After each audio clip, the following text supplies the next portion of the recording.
Nellie only for the last 4 years, but those were years of intense friendship and joy and laughter and sharing meals and sharing films.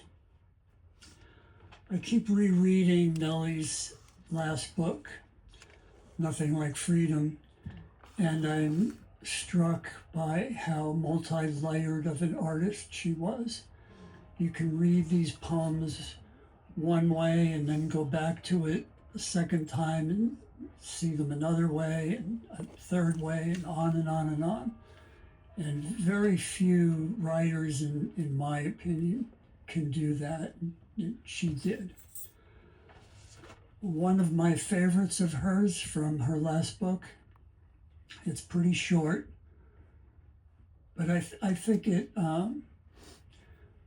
it's a good example of Nellie's vibrant personality and her wonderful sense of humor.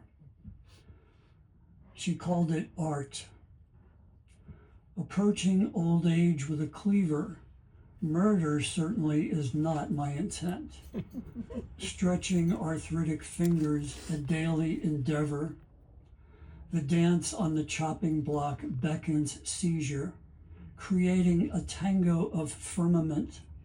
Garlic and onions, pungent creatures. Fingers grip the handle of wooden texture. Command the hand with wild orange scent. White hair bequeaths attenuating features. Old devil years weep and sing with pleasure. Tiger near my body causes no accident, allowing key to flow with timely measure. Approaching old age creaks with more than gesture. Wrestle or wrangle with hours well spent. The art of aging takes work and leisure, walking the picket line for ample pleasure.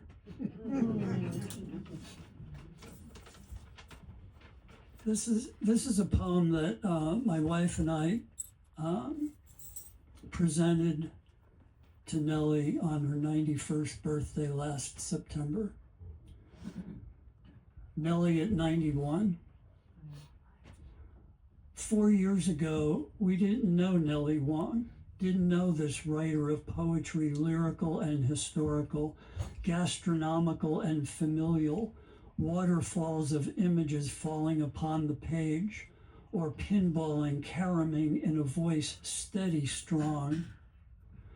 Didn't know this fighter for social justice, for workers and immigrants, for feminism and for peace, this fighter against racism, ageism, capitalism. Didn't know this connoisseur of food and music and movies. And now we do. We know Nellie now. Nothing short of amazing. Through coincidence and luck and unseen twists and turns of time and circumstance, mutual acquaintances, mutual interests, she's our friend and we are hers. Nothing short of amazing indeed. Makes us want to smile and cry. Tears of joy, of course. We wish this connection had waved its magic wand 10 years ago, or 20, or 30, or 40, or 50. Wouldn't it be something if we had befriended Nellie when we and she were at SF State, late bloomers in the 1970s? But that's being greedy, and greed ain't good, despite what Michael Douglas at Gordon Gekko says in Wall Street. Well, we know Nellie now, and knowing Nellie, well, that's a gift for which we're grateful. Thank you.